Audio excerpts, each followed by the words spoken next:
सरकार ने माननीय मुख्यमंत्री नायब सिंह सैनी जी ने पानीपत के स्कूलों का बनाने का वायदा किया था और आप देखिए कितना भव्य स्कूल बना है। लगभग 3500 बच्चे के लिए जो रेलवेट पे गवर्नमेंट स्कूल है, भव्य स्कूल बना है।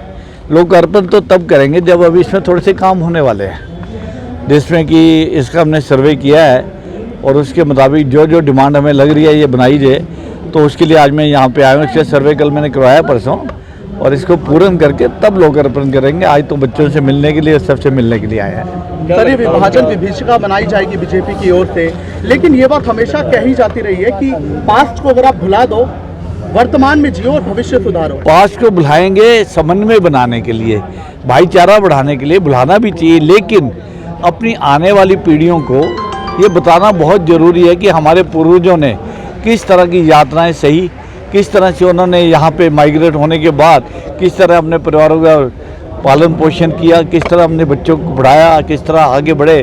और आज भारत निर्माण की दिशा में माननीय प्रधानमंत्री नरेंद्र मोदी जी जिस तरह से हम 2047 में विकसित भारत देखना चाहते हैं, इसमें उन लोगों का भी बहुत बड़ा योगदान है जो उस समय उस एरिया से माइग्रेट होकर इधर आए थे। सर, आपके विधानसभा सत्र में बहुत से स्कूल खंडर हालत में है, जर्जर हालत में है, चाहे वो सेठी चौक पे है या फिर शुगर मिल, पुरानी शुगर मिल के पास है, उसको लेके क्या? देखिए, सेठी चौक के स्कूल में एक प्रॉब्लम है, मैं उस पर लगातार नजर है, मैं प्रयास कर रहा हूँ। वो जगह वक्फ की है, हम उस पर निर्माण जब करना चाहते हैं तो वक्फ अड़चन डाल देती है, ये एक बड़ी प्रॉब्लम है।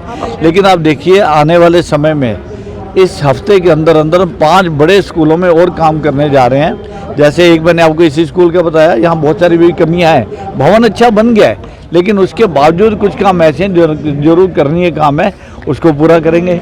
इसी तरह माल्टन का अगर आप स्कूल देखें, ग्रैंड प्लाजा के बराबर में भवन पहला बन गया, बहुत अच्छा भवन बना है, करोड़ों रुपए की लागत से। सरकार इस टाइम बच्चों की शिक्षा पे विशेष ध्यान दे रही है। महिपाल ढांडा जी हमारे शिक्षा मंत्री है, निरंतर उनसे हम चर्चा करते हैं। उस स्कूल में भी हम लगभग 1 करोड़ रुपए का और काम करने जा रहे हैं, जो वहाँ की व्यवस्था को ठीक करेगा। इसी तरह से मैं आपको बताना चाहूँगा, हुड्डा में एक गवर्नमेंट का स्कूल है, हुड्डा सेक्टर 11-12 में। इसी तरह से कच्चे कैंप का जो स्कूल है, वहाँ हज़ारों बच्चे पढ़ते हैं। वहाँ हमने पीछे पैसे भी लगा के निर्माण भी करवाया कुछ कमरों का, लेकिन अभी भी वहाँ और अभी ज़रूरत है। तो ऐसे 5 स्कूल हमने और आइडेंटिफाई किए हैं, जिनमें निर्माण की दिशा में 1 हफ्ते के अंदर अंदर हम उनका पैसा अलॉट करेंगे, उनमें टेंडर लगा के काम करेंगे, ताकि बच्चों को जो पढ़ने की सुविधा ज़्यादा से ज़्यादा हम दे पाए। सर, सरकारी बिल्डिंगें भी काफ़ी खंजर है, चाहे थाना मॉडल टाउन की बात कर ली जाए, चाहे बिजली बोर्ड की बात कर ली जाए, वो भी पूरी तरीके से। आपको जान के खुशी होगी, बिजली बोर्ड का बहुत अच्छी बात कही आपने। इसके लगातार प्रयास था, लगभग 18 करोड़ रुपए की भवन का निर्माण की हमने एप्लीकेशन लगाई हुई है और हायर अथॉरिटीज़ के पास जा चुकी है।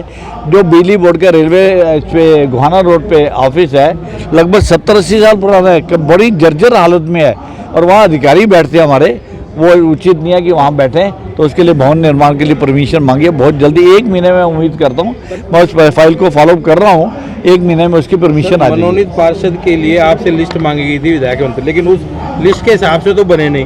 क्या सीनियर डिप्टी में आप लोगों को? देखिए, जो पार्टी निर्णय लेती है, राय सबकी ली गई थी, राय डिफरेंट हो सकती है, पर पार्टी जब निर्णय लेती है बड़ा उत्तम निर्णय होता है और सबको मान्य होता है।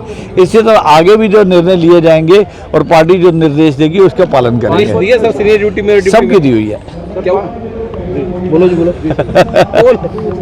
सर, पानीपत में नगर निगम निरंतर कार्रवाई कर रहा है, शहर में काफ़ी व्यवस्था सुधरी थी, पर अधिकारी पर डर रहता है कि कोई प्रशासनिक या सरकार के द्वारा कोई कार्रवाई ना कर दे उनके ऊपर, इसलिए वो थोड़ा डर जाते हैं। क्या उनको सपोर्ट रहेगा सर? नहीं, देखिए, जो काम ठीक नहीं करेगा उसको सपोर्ट क्यों करेंगे, और जो काम ठीक कर रहा होगा उसको सपोर्ट करेंगे। यहाँ दीपक राणा नाम का एक इंस्पेक्टर है, या DTP है, क्या है निगम में, मुझे एग्जैक्ट पोजीशन नहीं पता है। हमने उसको कहा, प्रयास करिए कि शहरों को जो है ठीक तरह से व्यवस्थित करने की कोशिश करें, ट्रैफिक का सहयोग करिए। सैनी साहब उसके इंचार्ज है, हमारे DSP सैनी जी। और शहरों में देखिए, बाजार वाले लगातार हमें कह रहे हैं, रिटर्न में दिया हो रहा है कि हमारे बाज़ारों को ठीक करिए। तो हमारा प्रयास है, सबके सहयोग से सभी बाजार हम ठीक करने की कोशिश में है। 11 तारीख को मौजूद रहेंगे सर? बिल्कुल रहेंगे, मंडे है। में तो नहीं। देखिए, पत्र अगर आप भाई अपनी TPR बढ़ाने को ना बहुत चुस्त हो। मैं आपको बताता, एक पत्र, समाचार पत्र ने लिखा कि प्रमोद विधायक ने खुद तो आया नहीं, बेटे को भेज दिया खाना पूर्ति के लिए, लिखा, पढ़ा आपने? अरे भाई, उनसे पूछो, आप सबको पता है कि मैं मंगल और बुधवार को पानीपत में नहीं होता। क्योंकि मेरी एस्टीमेट कमेटी की मैं चेयरपर्सन हूँ। मंगलवार की मीटिंग होती है, बुधवार की 2 कमेटियों की मीटिंग है, 4 कमेटियाँ हमारी मंडे और ट्यूसडे में है। मैं यहाँ रह ही नहीं सकता, और अगर किसी वजह से रहना होगा तो हमें स्पीकर साहब की परमिशन लेनी पड़ती है।